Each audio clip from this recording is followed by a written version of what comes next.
Please welcome Skift Senior Research Analyst Varsha Arora.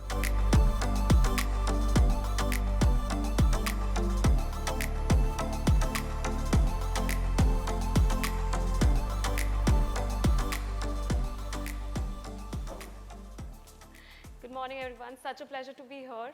My name is Varsha Arora, and I'm a research analyst with Skift. And today we're going to talk about what Experience Economy 2.0 means for the lodging industry. You can actually consider this presentation to be a primer for the event to follow, as a lot of what we discuss here will be alluded through various discussions throughout the day. So let's just jump into it. Before we get to the opportunities, let me very quickly set the context and explain what we mean by Experience Economy 2.0. So consumer preferences for experiences over products has been talked about for a while, which we are referring to here as Experience Economy 1.0. Now what changed was COVID, of course, which brought in the transformational phase wherein brands started to consciously wrap around their core offerings experiences. So, but now when it's tapering down, the impact of COVID is sort of simmering down, we expect some experiences to become more important than the others. So there'll be some sort of reshuffling, wherein, for example, work from home might just permanently increase and the travel behavior around it will keep evolving. So this reshuffling actually calls for a reboot of version 1.0 to 2.0. Experience Economy 2.0 is all about getting it right, understanding the consumer trends which have flown out of the transformational phase, taking them as opportunities, and building resilient models around it. So the four key opportunities that we believe will come to the fore as part of the Experience Economy 2.0 era are hybrid hospitality, luxury travel and the focus on wellness, sustainability, hyper-personalization, and the impact of generative AI in hospitality. So these are not new trends. Of course, they have been there before the pandemic as well. But we believe that the changing customer expectations will obviously bring in new areas of opportunity amongst all these four areas. So let's start with hybrid hospitality. Now, the concept of hybrid hospitality is as simple as efficiently using your space throughout the day at different times of the day, right? So if we talk about a traditional workspace, it's open from 8 a.m. to 6 p.m. for 7 days in a week. And then if we talk about a traditional hotel, it's the most occupied between 4 p.m. to 10 a.m., 7 days a week again. So if we sort of stack together these models, if we put the co-working model on the hotel real estate, we're going to open a window of 24-hour revenue generation per day. So that's essentially 168 hours in a week. It's 3x of what a traditional working space would be making. And Colliers actually did a recent study which said that hotels which offer co-working spaces can increase their revenue up to 20%. And at the same time, co-working industry in itself is a thriving one. The revenue is expected to become 3x of what it is within the decade. And obviously, the trend has picked up during the pandemic. It has become a mainstream industry because of the pandemic. So if we put two and two together, we know that this particular area holds high potential, high revenue generation opportunity for hotels. Now, something for you to think about is, are you using your space well? And do you think just moving around inventory and remodeling your business can boost growth for your business? So leaving you with that thought, let's move on to the next opportunity area, which is luxury travel and the focus on wellness. So luxury travel actually picked up post-pandemic due to a combination of factors, right? There was increased pent-up demand, there were increased savings, there was an increased focus on health and safety. So it has picked up, but we are actually expecting it to remain very strong. The demand is expected to remain very strong. Let's just look at some data. So the chart on the right is from Cowen, and it's a survey which basically says that more than 50% of high-income earners witnessed an increase in savings in January 23 as compared to last year. And if you look at the data on the right, it's from STR on the rooms under construction as a percentage of existing supply. So the chart basically says that luxury hotels are being constructed the fastest as compared to any other hotel chain scale. So again, if we look at the two charts together, we know that the savings of high income earners, which is the target market for the luxury segment, is increasing. And at the same time, there is an increased investor confidence in this space. Now, such accommodations obviously take time to build, and it's just safe to say that luxury segment will be a high growth market even in the long term. Now, we know that the idea of luxury and wellness cross-pollinate really well together because they more or less share the same pool of audience.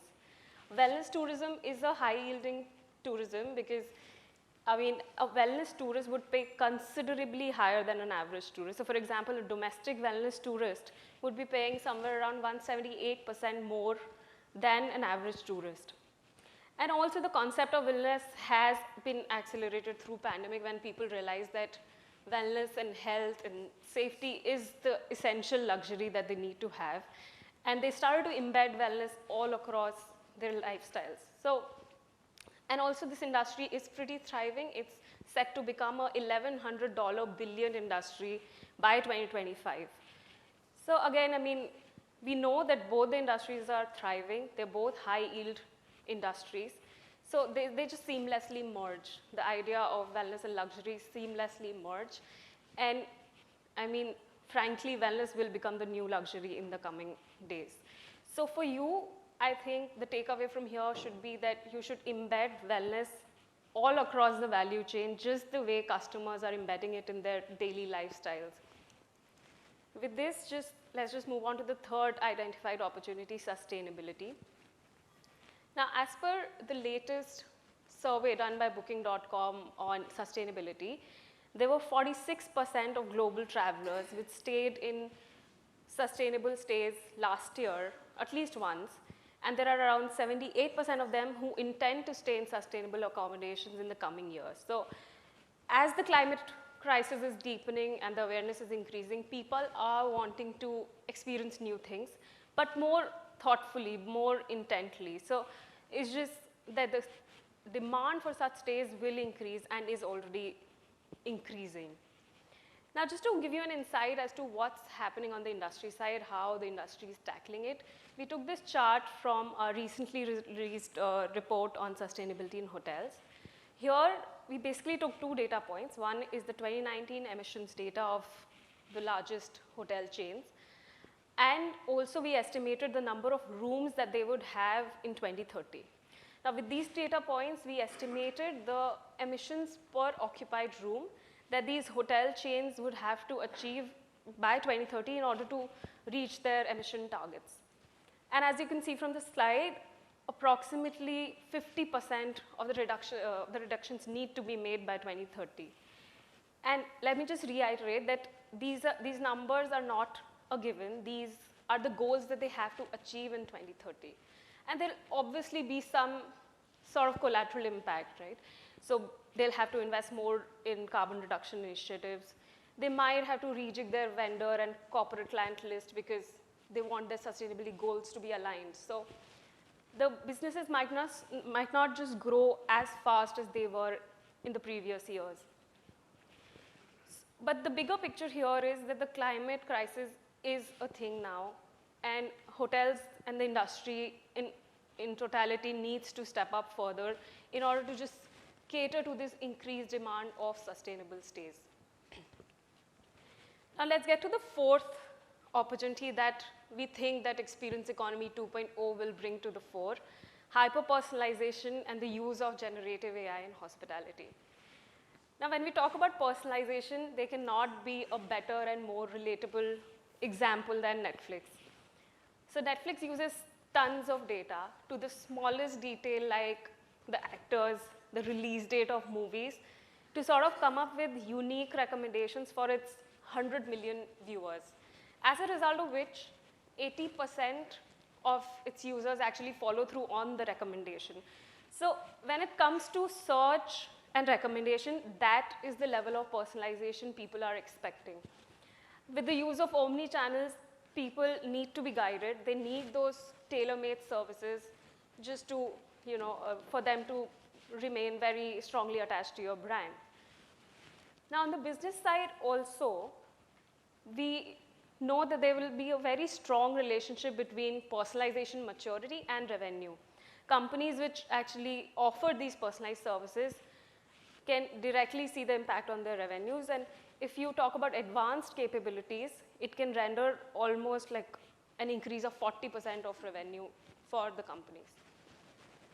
Now, we know that customers are demanding personalization. Businesses which offer it get a value add out of it. The third very important and critical part here is, of course, data. With the increased use of online channels these days, businesses are sitting on piles of data. But the problem is that it's just humanly impossible to sift through it, right? And that is when the role of AI comes in. It just allows you to analyze this data seamlessly and provide those, map to your customer journeys and just help you create those hyper-personalization services. So, but the question is, if it is this simple, if it is as simple as this equation, why are businesses not being able to do it at scale? There are around 69% of businesses which say that they don't even know a 360-degree view of their customers. So there has to be some gap, and we sort of dug deeper and found that technical hurdles seem to be the biggest, like it's the biggest challenge for the implementation process. And around 80% of companies which say that data silos, which is essentially distributed databases, make it difficult for them to understand their customer holistically, which is very essential if you want to provide that hyper-personalization service. So these, and also data privacy is another big challenge that needs to be addressed. So, I mean, this is the gap area, and to make the most of this opportunity, getting the data right is very important. Let's talk a little more about the fourth part in the equation, which is AI. And I had to just add this slide because Rafat would have not let me present if I was not talking about AI. So, okay. So we know that AI is being used in the industry already across various platforms. You have it as a part of your tech stack already. But the latest buzz in the AI world is obviously around ChatGPT, which is the new generative AI-powered tool. What sets ChatGPT apart from other chatbots is its ultra-realistic conversational form of answering. Now just imagine getting information instantly at your fingertips in a very conversational form. It is just bound to change the way people search and gather information. And for that matter, at Skift, we've been brainstorming as to what it would mean for the travel industry, and we came up with a lot of use cases, to be honest. But the reality is that ChatGPT is still in its testing phase, and we are yet to sort of realize its full potential. But one thing for sure, what we know is AI will be adopted across different roles in the industry at a very, very fast pace. For that matter, by the time I was locking in this presentation, Booking.com and Expedia had already launched the new ChatGPT plugin. So that's the sort of pace we are talking about. And for you as stakeholders, I think now is the right time to understand this technology, not ignore it, and just reevaluate your business strategy if you think it's going to be a value add for your business overall. With this, let me just wrap it up. Let me just sort of recapitulate on what we spoke about today. The first being hybrid hospitality, just moving around inventory and using your high-priced property throughout the day, especially periods when the property is empty, makes it pretty profitable and helps you diversify your top line. So for you should just make sure that the space is optimally utilized. Second, luxury travel. We know that the idea of luxury and wellness will merge very well. And also, I mean, both are thriving industries. And for you, as a stakeholder, again, you should be trying to embed wellness all across the value chain as the customers are also embedding it in their lifestyles. Sustainability, people are demanding sustainable stays. And you as industry stakeholders and as an industry, we need to step up further to make sure that the demand is met. And personalization, of course, it has a direct impact on the business revenue. So this is something to really look out for. And I mean, as far as ChatGPT is concerned, we are still trying to figure out what it actually will mean for the travel industry. But again, like as business owners, we have to stay at the top of your game and just understand what it would mean for your business. So that's it for me. Thank you so much for having me. And there's a special 25% off for everyone in this room for the first 1 year for Skift Research. So please subscribe if you haven't already and enjoy the rest of the session. Thank you so much.